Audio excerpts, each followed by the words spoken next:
Okay, so after having the Hello World program and few basic operation and understanding how Jupyter Notebook works and what are the various buttons in Jupyter Notebook and how to use them, let's do some numeric operations where we are going to use some basic operations like addition, subtraction, multiplication, division, and then how to typecast some of the specific numbers or some of the specific variables. All right, so let's say if you want to add two number, then in mathematics we use plus operator, and if you want to do the same thing in Python, so how you do it, you just need to write a number, then plus another number, and then simply run the cell. And in last discussion we have seen how to run a cell just by pressing Ctrl and enter. As soon as I press Ctrl and enter, automatically this number get updated, which indicates that the cell run successfully. So if you write 2 plus 2, it will give 4. Similarly, if you want to multiply something, so you have to just use 2 multiply by 2, 4. If you want to use divide operator, so it will be 2 by 2. Now here there is one important thing, that whenever you do the divide operation, automatically the result which is being shown is in numbers plus with some floating points. So that means the type of the output that you are going to get here is going to be a float variable. Now float variable means some number followed by some decimal points. If you want to get it in integer, then you have to typecast it. And how to typecast it? Typecasting means converting one variable type to another variable type. So if you want to convert this float into integer, so you just need to write int, which is a reserved character, or which is a keyword which is used to indicate that we want to convert the output which is going to get from this operation into integer type. So you have to just write int and then whatever be the operation is, and as soon as you are going to run it, you will see that earlier it was showing 1.0 and now it is showing just 1, which is an integer number. All right, now similarly if you want to do subtraction operation, so you just need to write 2 minus 2, that is 0. So very obvious and pretty straightforward.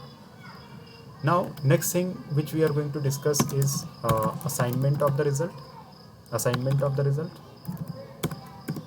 So if you want to do some mathematical operation and want to store the result in some other variable, so first like in other programming languages, we have to declare the variable. Here you do not need to do that. So any programming languages that you need, if you want to store the result in integer type of variable, so first you have to declare that variable and then you have to use that variable.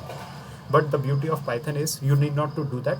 You need to just assign the result in the variable, and automatically based on the assigned value, the variable type is being decided by the Python randomly on runtime, right? So let's say you are doing 5 plus 6, the result should be 11, but we don't want to show this result directly in the screen here. Rather than we want to store it, and maybe we want to use it somewhere else. So how to do it? You just need to do the same operation, 5 plus 6, and instead of showing the result, what you need to do, you need to store the result in a variable. Let's say the variable name is a. Now what will happen when you run this particular function, or when you run this particular cell, the result will not be displayed here in Jupyter Notebook like it was showing earlier. Here the result is not shown here. Rather than this result of this operation will be stored in this variable called a. Okay, now what a contains, if you want to see, so you need to just run it and you can see that the result of variable a is this. Now if you want to do further operation on this particular variable a, then you can modify it and say that a then plus 1. So it is going to show 11 plus 1 is equal to 12, right? So this is how you can do print operations. This is how you can do assignment of value from an operation. And if you want to print the output, then simply you have to use print a, right? So that is the output of whatever we have done till now. Now there is another important operator which is frequently used. This is something which is called as equal to sign. This is something called as where we are kind of checking the results or checking the condition. For an example, 2 plus 2 is equal to a. That means here we are doing assignment operation. This is assignment operation.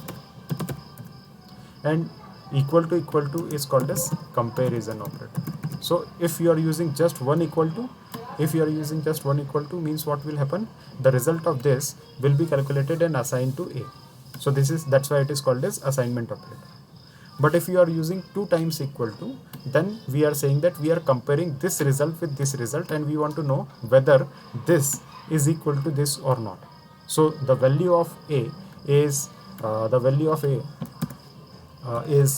currently here is 4, because 2 plus 2 is equal to 4. So value of A is equal to 4.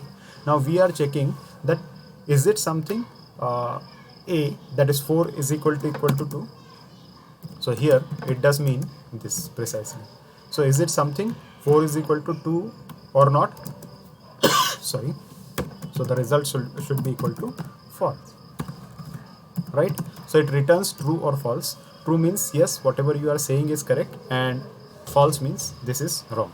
All right. So when you are going to run it, you will see false is coming. That means A is not equal to 2, or A is not equal to 2. Okay. So thank you all, and we'll meet in the next discussion.